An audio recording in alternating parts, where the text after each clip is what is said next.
මේ වීඩියෝ එකෙන් අපි සාකච්ඡා කරන්න යන්නේ 2019 බයොලොජි MCQ එකේ 20 වෙනි MCQ එක. අපි එන යමු 20 වෙනි MCQ එකට. මිනිසාගේ ආහාරවල ඇති න්‍යෂ්ටික අම්ල ජීර්ණය පිළිබඳව පහත සඳහන් ප්‍රකාශ අතුරෙන් නිවැරදි ප්‍රකාශය වන්නේ කුමක්ද?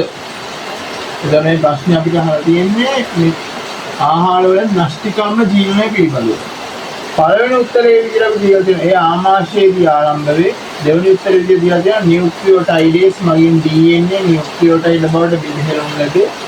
තුන්වෙනි උත්තරේ විදිහට දීලා තියෙනවා නයිට්‍රජනීය භස්ම ජීර්ණය කිරීම සඳහා නියුක්ලියෝටයිඩේස් සහභාගී වේ. හතරවෙනි උත්තරේ විදිහට අග්න්‍යාශයක නියුක්ලියස් මගින් RNA නියුක්ලියෝටයිඩ් බවට බෙදෙනු ලැබේ. පස්වෙනි එක විදිහට ආන්ත්‍රික නියුක්ලියෝටයිඩේස් නයිට්‍රජනීය භස්ම මත ක්‍රියා කරයි. අපි මේ MCQ වල උත්තරේ ගන්න අපි මුලින්ම බලමු න්‍යෂ්ටික අම්ල ජීර්ණය කියන්නේ මොකක්ද කියලා. න්‍යෂ්ටික අම්ල ජීර්ණය. අපි න්‍යෂ්ටික අම්ල ජීර්ණය ගැන කතා කරනකොට විශේෂයෙන්ම න්‍යෂ්ටික අම්ල ජීර්ණය සිද්ධ වෙන්නේ ශුද්ධාන්තයේදී. එතකොට අපි සාමාන්‍යයෙන් න්‍යෂ්ටික අම්ල ජීර්ණය වෙන්නේ DNA සහ RNA කියනවා. RNA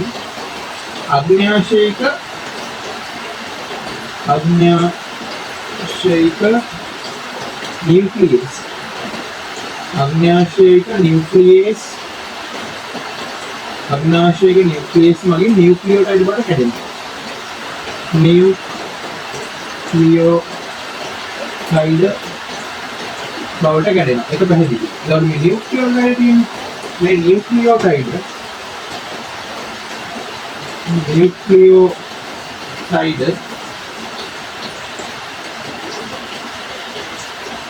නියුක්ලියෝටයිඩ් විශේෂයෙන්ම නියුක්ලියෝටයිඩේස්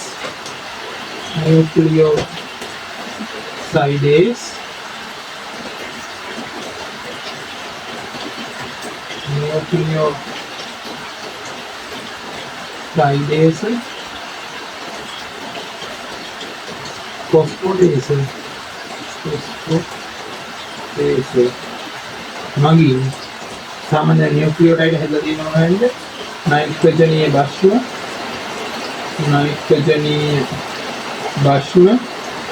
ෆොස්ෆේට සහ අවසාන වශයෙන් පෙන්ටෝස්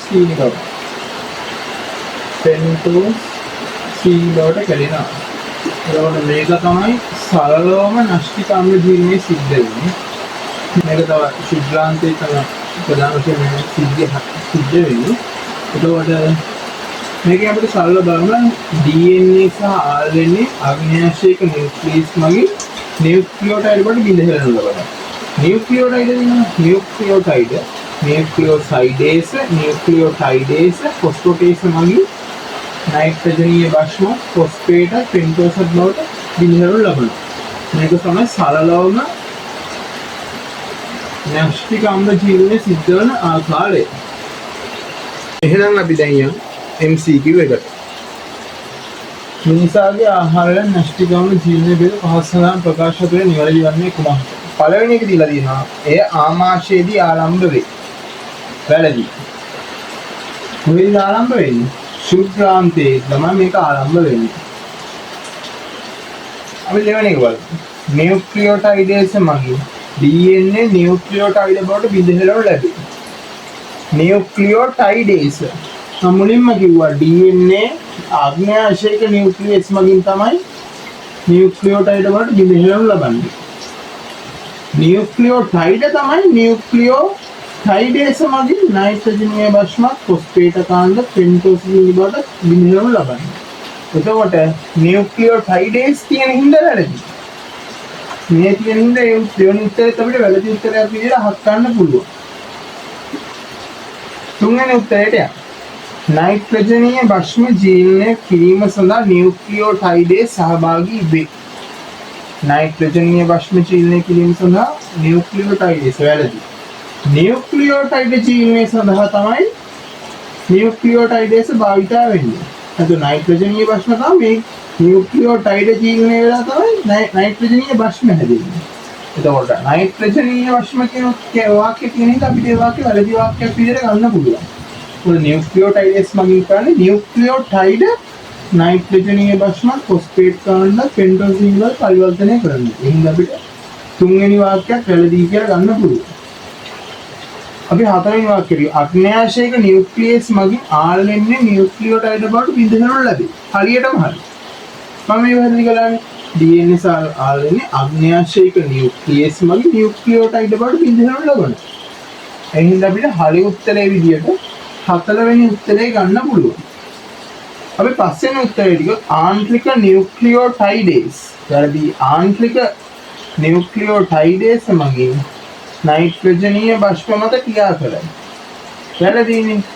ආන්ත්‍රික නියුක්ලියෝටයිඩේස් ක්‍රියා කරන්නේ නියුක්ලියෝටයිඩමයි. නියුක්ලියෝටයිඩේස් වල නියුක්ලියෝටයිඩ මත නයිට්‍රජනීය භස්ම මත නෙමෙයි.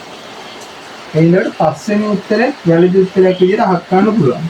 එතකොට අපිට අවසාන වශයෙන් නිගමනයකට එන්න පුළුවන්. මිනිසාගේ ආහාරවල ඇති න්‍යෂ්ටික අම්ල ජීර්ණය පිළිබඳ පහත සඳහන් ප්‍රකාශ තුළ නිවැරදි වන්නේ කුමක්ද කියලා. අග්න්‍යාශයක නියුක්ලියස් මගින් RNA නියුක්ලියෝටයිඩ බවට බිඳහෙළනු ලැබේ කියන පිළිතුර නිවැරදි පිළිතුර වශයෙන් අපිට අවසානයේ නිගමනය කරන්න පුළුවන්.